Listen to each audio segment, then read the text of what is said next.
नमस्कार, बहुत स्वागत है आपका दिल्ली तक पर। मैं हूं आपके साथ अनुराधा तंवर। दिल्ली में काफ़ी लोग इसलिए परेशान हैं कि जो इस वक्त कोरोना की वजह से पाबंदियां लगी हुई हैं, उनको सरकार आखिर हटा क्यों नहीं रही है। दरअसल सरकार की ओर से पहले ही एलजी साहब को प्रस्ताव भेजा गया था वीकेंड कर्फ्यू को हटाने को लेकर, और साथ ही साथ जो ऑड इवन बाजारों में लागू है, जिसके तहत दुकानें खुलती हैं, उसको हटाने को लेकर। लेकिन एलजी की तरफ से ये कहा गया कि अभी जब आने वाले वक्त में कोरोना के हालात और सुधरते हुए नजर आएंगे, तब इस पर फैसला होगा। लेकिन अब आपके लिए जो सबसे इंपॉर्टेंट इन्फॉर्मेशन है, जो सबसे अहम जानकारी है, वो ये है कि 27 जनवरी को दिल्ली में डीडीएमए की जो बैठक होने वाली है, उसमें कोई बड़ा फैसला आ सकता है। पाबंदियां हटाने को लेकर भी फैसला आ सकता है, या फिर पाबंदियां बढ़ाने को लेकर भी इस डीडीएमए की जो 27 तारीख को बैठक होने वाली है दोपहर 12:30 बजे, उसमें एक बड़ा फैसला आ सकता है। क्योंकि उस बैठक के अंदर ग्रैप यानी कि ग्रेडेड रिस्पांस एक्शन प्लान के तहत लागू होने वाले रेड अलर्ट के बारे में चर्चा हो सकती है।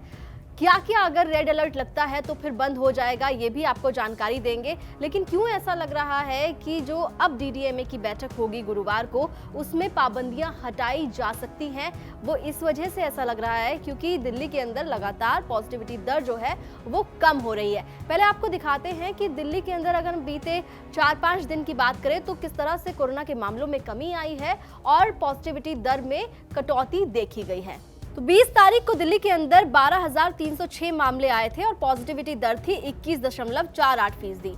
21 जनवरी को मामले आए 10,756, पॉजिटिविटी दर कम होकर पहुंची 18.04% पर। 22 जनवरी को 11,486 मामले रिकॉर्ड किए गए, 16.36% पॉजिटिविटी दर पहुंच गई।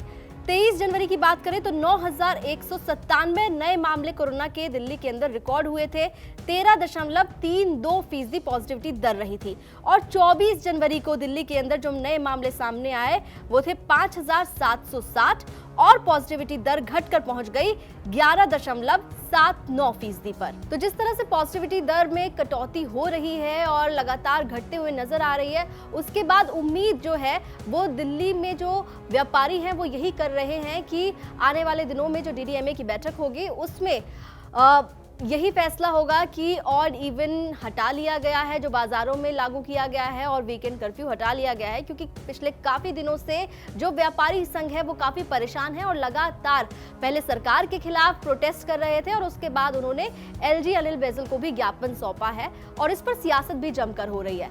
लेकिन अगर जिस तरह से बताया जा रहा है कि जो ग्रैप का लेवल 4 है, जिसके तहत रेड अलर्ट लागू हो जाता है, अगर उसके बारे में चर्चा हुई और पाबंदियां कड़ी की गई तो फिर क्या क्या दिल्ली में बंद होगा, रेड अलर्ट के बारे में क्या क्या चीजें आपको जाननी जरूरी है, तो आपको ग्राफिक्स के जरिए बताते हैं कि आखिर रेड अलर्ट का मतलब है क्या।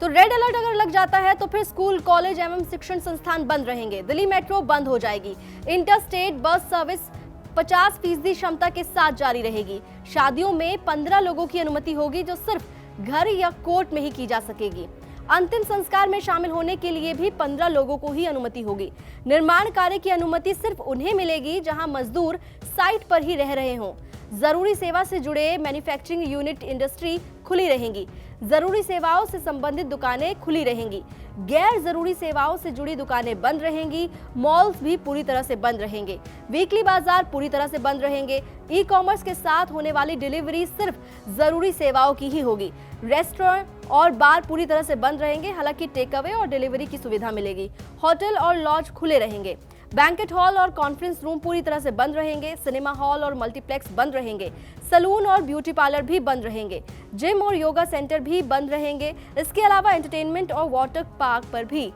पाबंदी होगी। प्राइवेट दफ्तर बंद रहेंगे, हालांकि छूट की श्रेणी में आने वाले दफ्तर खुले रहेंगे। Sports complex, swimming pool, public park और गोल्फ कोर्स भी बंद रहेंगे। सोशल, कल्चरल, पॉलिटिकल, धार्मिक और एंटरटेनमेंट से संबंधित गैदरिंग पर पाबंदी होगी। कमर्शियल, टैक्सी और ऑटो चालू रहेंगे। तो 27 तारीख को होने वाली डीडीएमए की बैठक में अगर ग्रैब की लेवल 4 पर चर्चा होती है और कुछ पाबंदियों को कड़ा किया जाता है, तो आपको हमने बताया कि क्या क्या पाबंदियां लग सकती हैं।